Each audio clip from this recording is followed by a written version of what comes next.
تا حالا شده ایده هایی توی سرتون باشه اما نتونید دقیقاً همون جوری که میخواید تبدیلشون کنید به ویدیو؟ ابزارهای هوش مصنوعی زیادی وجود دارن، اما امروز میخوایم بریم سراغ ابزاری که شبیه یه استودیوی فیلمسازی کامل عمل میکنه. توی این ویدیو قرار نیستش فقط دکمه جنریت رو بزنیم، قراره یاد بگیریم که چطوری نقطه شروع و پایان ویدیومون رو مشخص کنیم و اینکه چطوری همونجا برای خودمون عکس بسازیم یا حتی چطوری همونجا صدا گذاری کنیم.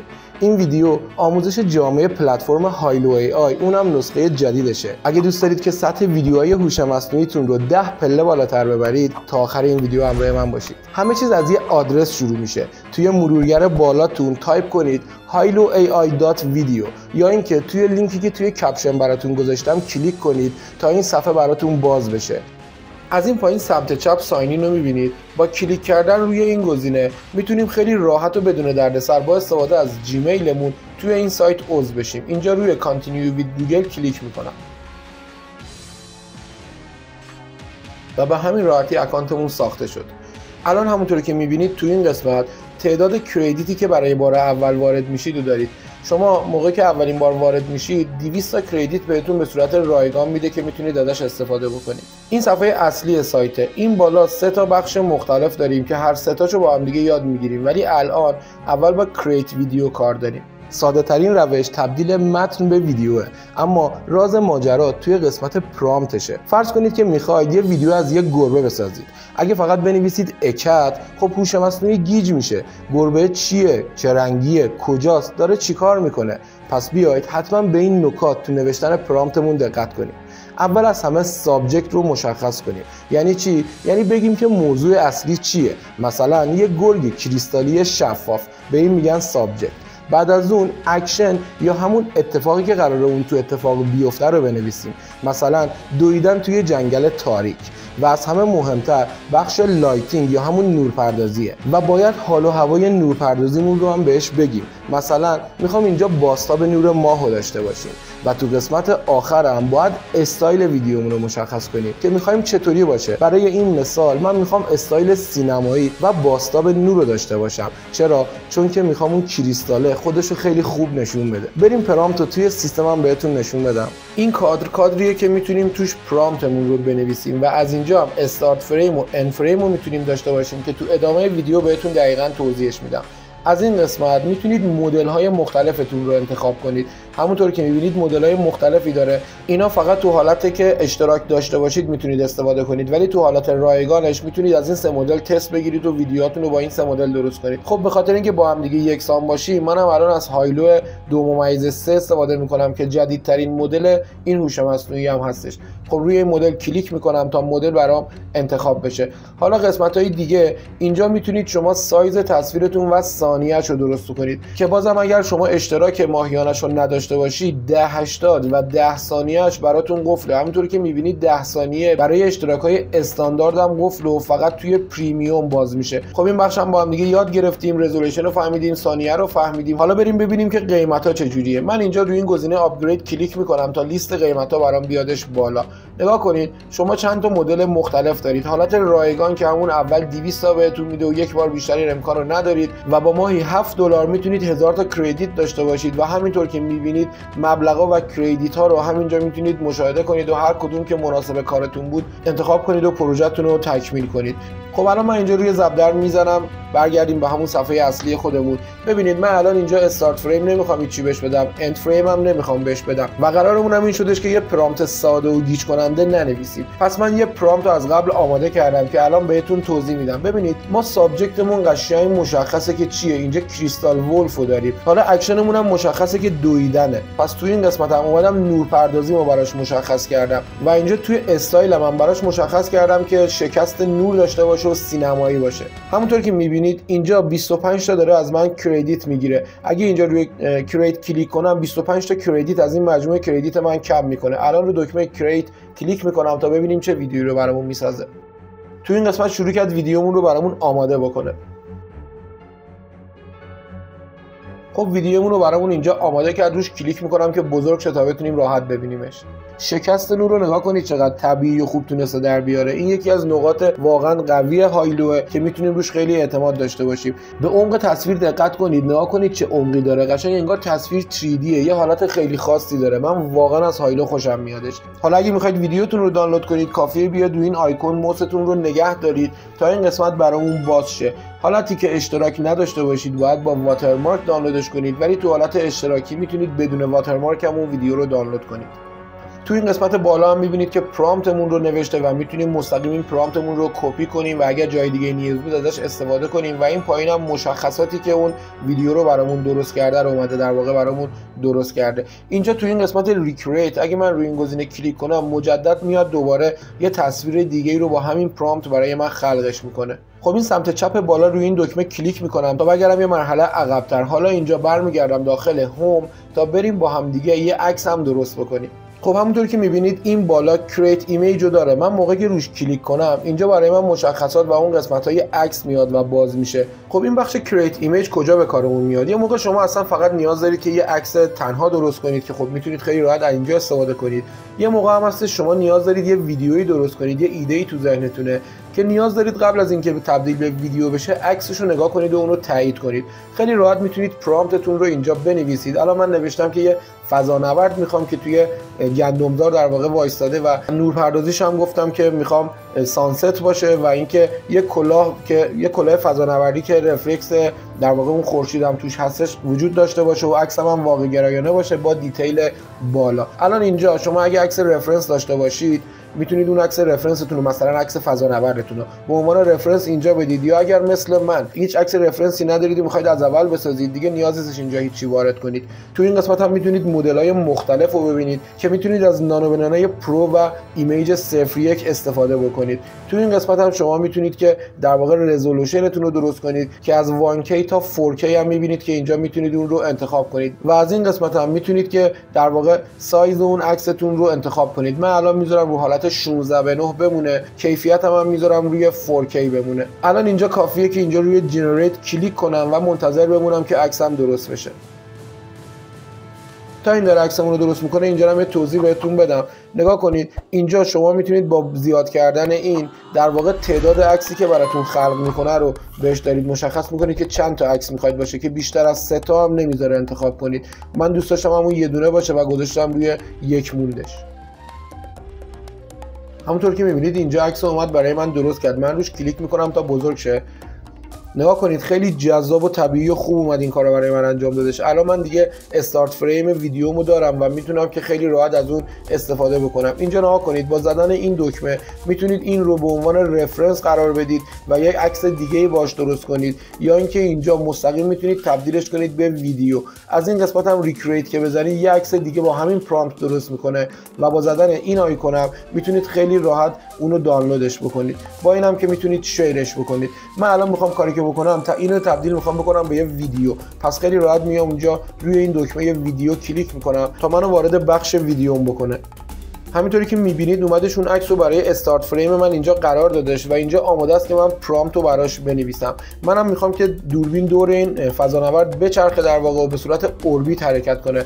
پس پرامپتم رو اینجا مینویسم و همونطور که میبینید نوشتم دوربین میخوام دور این فضانورده بچرخه و اینکه میخوام یه نسیم در واقع خیلی ضعیفی روی این گندما باشه و ازش خواستم که خیلی داینامیک و نرم حرکت کنه دوربین. از این قسمت هم میتونید مدل‌های مختلفتون رو انتخاب کنید. من الان میذارم دوباره رو همین مدل خودش بمونه، ولی خب میبینید که مدل‌های مختلفی داره و میتونید ازشون استفاده بکنید. و اینجا هم که دقیقاً مثل همون قسمت شما میتونید که کیفیتش رو درست کنید و زمانش رو. اینجا رو دکمه ضرب کلیک میکنم و اینجا هم میگیم که چند تا ویدیو میخوایم درست کنیم. میبینید که هر چی این تعداد ببرم بالاتر اینجا کردیتمو داره بیشتر میکنه. خب ما میخوایم تست کنیم، پس میذاریم روی 1 و اینجا روی جنریت کلیک میکنم. خب همونطور که میبینید ویدیومون هم آماده شد. من الان میام روش کلیک میکنم تا بزرگ بشه. نگاه کنید چقدر خوب این کارو انجام دادش. حالا درسته یه باگ ریز داره، اونم این خورشید روی صورتشه. میبینید اینجا این باگ محسوب میشه دیگه، اونجا رد کرد ولی همچنان اینجا تو کلاه هستش. ولی واقعا خیلی حرکت نرم و جذابی داشتش. حرکت گندما خیلی حرکت نرم و جذابیه و اینکه نگاه کنید چه بعدی داره. واقعا بی‌نظیر این کار رو انجام میده. خب پرامپت هم اینجا میبینید. اگه خواستید از این پرامپت استفاده کنید میتونید خیلی راحت این پرامپت رو کپی کنید. اینو براتون تو دیسکریپشن هم میذارم. فقط کافیه که این قسمت فضانورد رو تغییر بدید و اون موضوع سوژه خودتون رو اونجا بنویسید و یه سری تغییرات ریز مثل این حرکت بادلای حالا گندمزار و اینا رو تغییر بدید و خیلی راحت ازش استفاده کنید. ولی نکته طلاییش این قسمت کامرا اوربیتینگ اراند که اینو شما داشته باشید خیلی راحت میتونید این ادامهشو خودتون بنویسید. خب اینجا هم که دیگه میدونید قطعا ریکرییت دقیقاً مثل همون قسمت عکس دوباره میادش یه نسخه دیگه از روش خلق میکنه و از این قسمت هم که میتونید دانلودش بکنید. خب الان میام دوباره سمت چپ، بالا سمت چپ و روی این دکمه کلیک میکنم تا برگردم به منوی اصلی. میخوام بهتون اند فریم رو توضیح بدم و یاد بگیرید که چجوری از استارت فریم و اند فریم با هم دیگه استفاده کنید. برمیگردم اینجا رو قسمت هوم و اینجا دوباره برمیگردم رو کرییت ویدیو، به خاطر اینکه اول ویدیو اینجا بهتون نشون دادم. الان میخوام همینجا دوباره بهتون نشون بدم. نگاه کنید اینجا تو قسمت استارت فریم من هر عکسی رو وارد کنم و تو قسمت اند فریم هر عکسی رو وارد کنم دارم به این هوش مصنوعی میگم این شروع ویدیو و این پایان ویدیوی منه. حالا این وسطش رو خودت یه جوری درست کن و این سر و ته رو به هم دیگه بچسبون. خب تو این قسمت شما استارت فریم و اند فریم نیاز دارید. من از قبل طبق ایده‌ای که دارم یه استارت فریم و اند فریم برای خودم درست کردم. حالا این فریم اول و آخر شما میتونه خب خیلی متفاوت باشه. برای همین میتونید که اون اختلافی که میخواید بین عکس اول و عکس دومتون رو ایجاد کنید و به عنوان فریم اول و آخر ازش استفاده کنید. من اینجا از اسکچ میخوام تبدیلش کنم به واقعیت و تو این قسمت اند فریم هم میام کلیک میکنم و اون عکس پایانیمو میام آپلود میکنم روش. حالا اینکه این عکسو چجوری درست کنید هم خیلی راحته. شما میتونید این عکس اسکچ رو داشته باشید و با استفاده از همین هوش مصنوعی هایلو تو قسمت عکس بهش بگید که این عکس رو به صورت طبیعی کنه و دقیقاً اون میوه رو براتون قرار بده. حالا این عکس رو که درست کردید میایید اینجا عکس اسکچ رو عکس اول میذارید و عکس اون میوه‌تون رو عکس دوم میذارید. الان من منتظر میشم تا اینجا اینا رو آپلود کنه. حالا تا این داره این عکس‌ها رو آپلود میکنه من اینجا میام پرامپتمو وارد میکنم. میخوام که به صورت مورف از حالت نقاشی بیاد و به حالت واقعی میوه تبدیل بشه. تکسچر و رنگ و تمام این قسمت‌های ترانزیشن جادویی رو و اینکه خیلی حرکت‌های نرم و جذابی داشته باشه. این پرامپت رو شما میتونید کپی کنید. تو دیسکریپشن این رو هم براتون میذارم و خیلی راحت برای خودتون استفاده کنید. حالا به عنوان مثال شما میتونید اینجا اگر میوه نبودش مثلا ماشین بود میتونید این فروت رو بکنید کار و دقیقاً از همین پرامپت استفاده بکنید. حالا تو اینجا میام و روی قسمت کرییت کلیک میکنم و منتظر میمونم تا این ویدیو رو هم برام درست بکنه. همونطور که میبینید ویدیومون آماده شد. دوباره روش کلیک میکنم تا بزرگ شه. دیدی که چقدر جذاب اومد این کار رو انجام داد. خیلی نرم و در واقع آروم این اتفاق افتاد و خیلی هم طبیعی و قشنگ شد. حالا میخوام برگردم اینجا تو این قسمت و یه بارم با ووتیری امتحانش کنیم ببینیم تو حالت ووتیری چجوری این خروجی رو به ما میده. به پرامپت دست نمیزنم، استارت فریم و اند فریم رو میذارم بمونه و اینجا دوباره روی دکمه جنریت کلیک میکنم. خب این ویدیومون هم آماده شد. کلیک کنیم تا بزرگ شه. اینم ببینیم چجوری شد.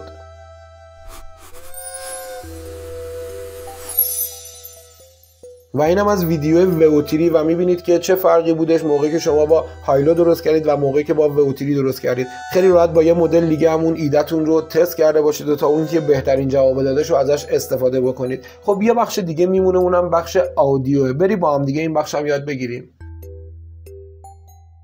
همونطور که میبینید با کلیک کردن رو قسمت آدیو ما رو وارد مینیمکس میکنه و اینجا میتونیم خیلی راحت صدا باهاش خلق کنیم. حالا میتونیم متن بدیم و صدا تحویل بگیریم یا میتونیم باهاش موزیک درست کنیم. خب این قسمت رو که طبیعتا همتون باهاش آشنایید نیاز نیست دوباره امتحان کنم. اینجا میتونید خیلی راحت متنتون رو بنویسید و اینجا صداتون رو انتخاب کنید از این قسمت و مدل‌های مختلف رو انتخاب کنید. هر کدومو که دوست داشتید تایید کنید و خیلی راحت با زدن این دکمه جنریت صدا رو در واقع از متنتون تحویل بگیرید. من الان با این قسمت کار دارم. موقعی که میخواید موزیک درست کنید یا ساند افکت برای ادیت ویدیوهاتون درست کنید، تو این قسمت هم شما میتونید بیاید موزیک درست کنید و در واقع متن و شعر خودتون رو بهش بدید تا بیاد اون رو براتون بخونه، یا اینکه میتونید یه احساس کلی بهش بگید تا اون بیاد برامون یه چیزی درست بکنه. من الان میخوام این کارو بکنم، میخوام یه سری حس کلی بهش بگم. من ازش میخوام که یه همچین حال و هوایی به موزیک من بده و میخوام ببینم که چجوری میتونه اون موزیک رو درست کنه. از اینجا هم که میتونید مدل‌های مختلف موزیک رو انتخاب کنید که دوست دارید چه سبکی باشه. من سبکش هم انتخاب نمی‌کنم، میذارم به سلیقه خودش درست کنه، چون فقط می‌خوایم با هم دیگه تستش کنیم.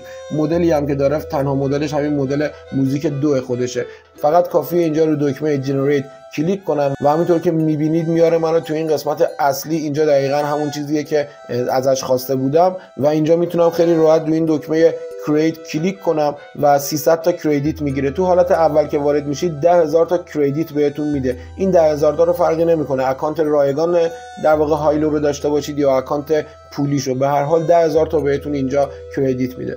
خب میام اینجا پلی میکنم، من ساکت میشم که صدا رو با هم دیگه بشنویم.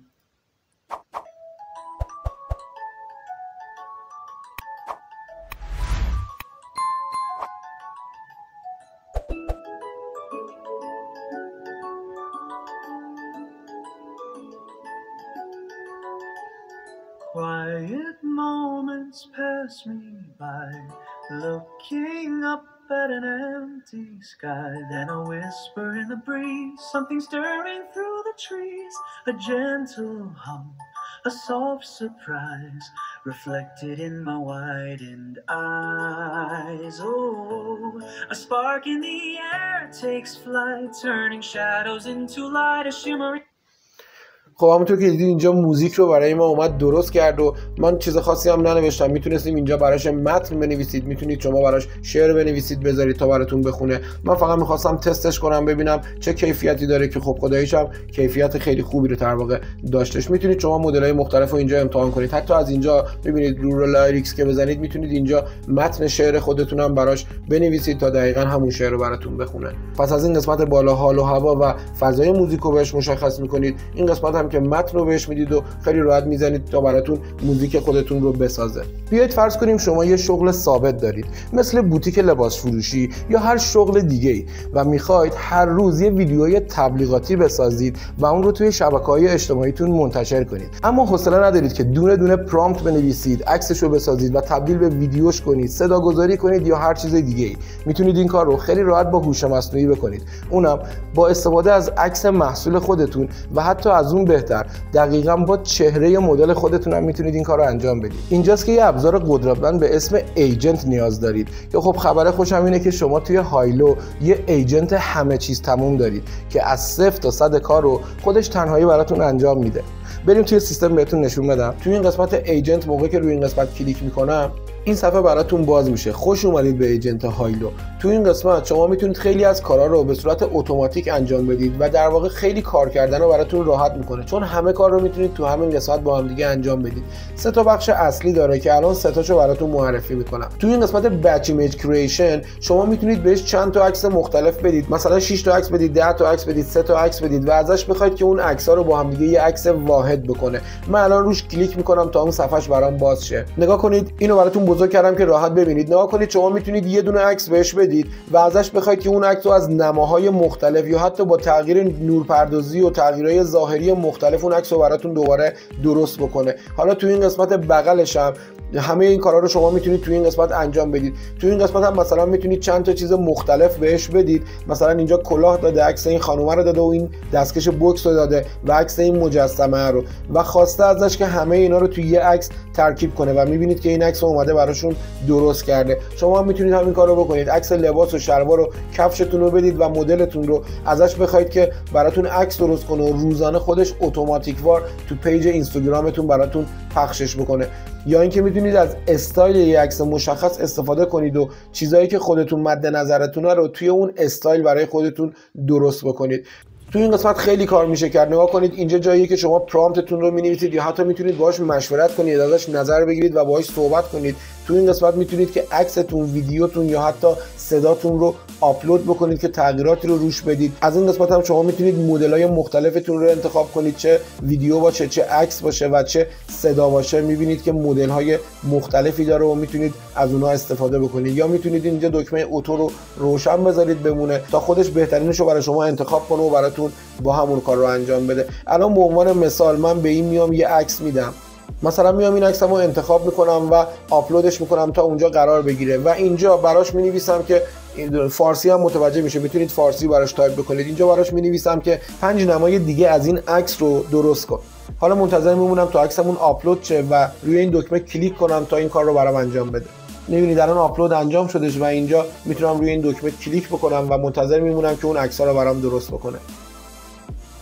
و می‌بینید که اینجا 5 تا عکس با زاویه‌های مختلف برای من درست کرده. حالا من روی یکیش کلیک می‌کنم، نگاه کنید اینو اومده از این زاویه برای من درست کرده و از زاویه حتی بالا اومده درست کرده. البته یه سری تغییرات توش داده الان مثل این زمین، ولی خب اگر بهش تاکید بکنیم که هیچ تغییری توی عکس نده، خب طبیعتا این کار رو انجام نمیده. حالا مدل‌های مختلف هم اینجا دقیقاً شما همون کاری که الان من با یه دونه عکس کردم، برای اینکه این کار رو انجام بدید میتونید چند تا عکس بذارید و تو پرامپتتون بنویسید که این عکس‌ها رو با هم دیگه ادغام کن. برمیگردم این بالا توی صفحه اصلی سایتم. اتوکاد خوراک تدوینگراه. موقع که این یه ویدیو به این بدید، میبینید یه ویدیو بهش میدید و میاد خودش با استفاده از هوش مصنوعی ویدیوتون رو کات میکنه و کات شده بهتون تحویل میده. خب الان طبیعتا چون خیلی زمان زیادی میبره من این کار رو امتحانش نمیکنم، ولی حداقل میدونید که کجا باید این کار رو انجام بدید. دوباره برمیگردم عقب.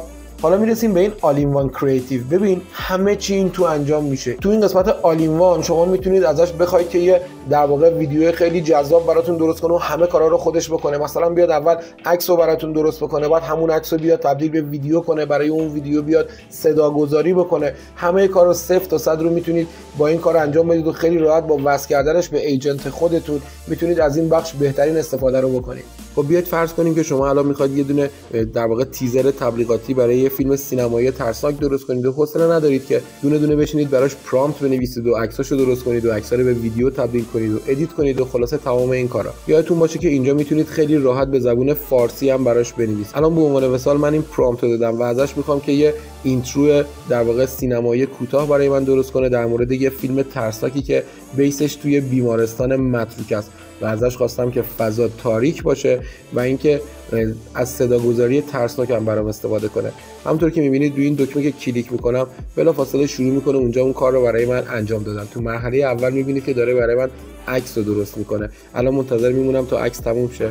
خب نگاه کنید اینجا عکس رو برامون درست کرد و بلافاصله خودش رفتش با کمک اون عکس ویدیومون رو هم برای ما درست بکنه تا ویدیو رو بهمون تحویل بده. الان منتظر میمونیم تا ویدیومون هم تحویل بگیریم. خب ویدیومون هم اینجا آماده شد، دوش کلیک میکنم تا ببینیم که چی برامون درست کرده.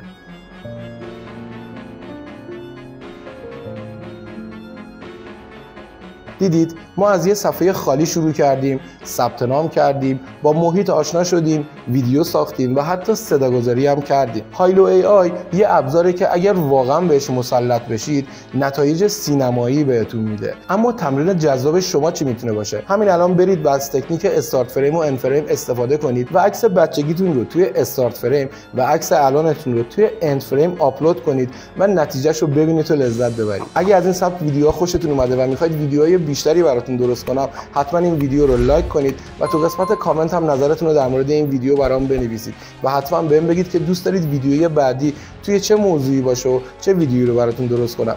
مرسی که تا این لحظه ویدیو رو تماشا کردید. تا آموزش بعدی خلاق و پایدار باشید. شادزی.